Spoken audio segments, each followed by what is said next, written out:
Welcome back. This podcast explores the wisdom of generosity from ancient to modern and the beautiful space where generosity occurs.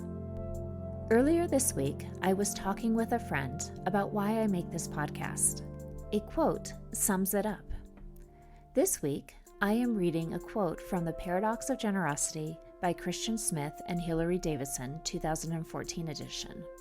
Quote, "In addition to the primary paradox of generosity, that is, by giving we in fact receive, we have noted in earlier chapters that there is a related second paradox worth noticing.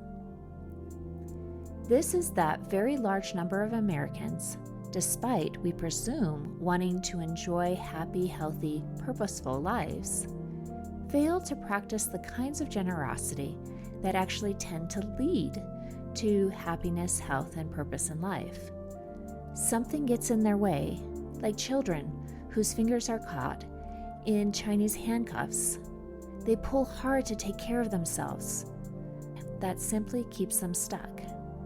However, by relaxing and freely letting go of some of their resources, instead, the evidence suggests that such people can escape the trap of ungenerous living. When it comes to generosity with money, time, skills, and relationships, we know that relaxing, letting go, and giving away is not often automatic or easy. This is especially true in the American culture, which from all sides constantly pounds home messages of scarcity, discontent, insecurity, and acquisition. These messages may serve to grow the consumer economy, but they are often not good for the consumers.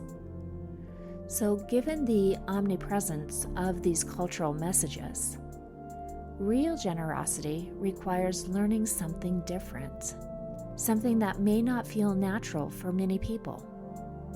It often requires real personal change. A better understanding how generosity works can aid that learning and change.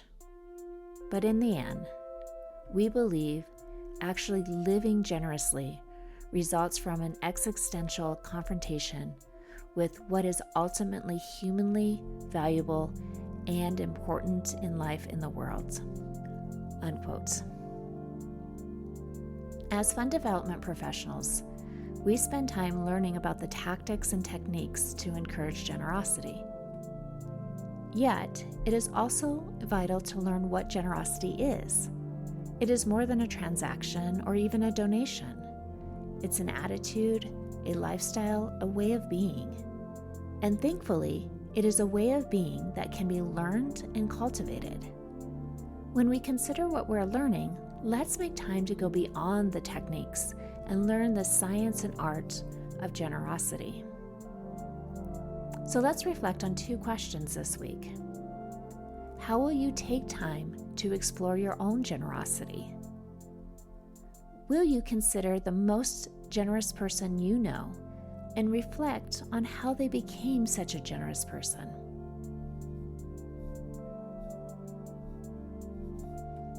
Share this podcast if you enjoy these 5-minute reflections, and subscribe to receive these reflections released every Monday.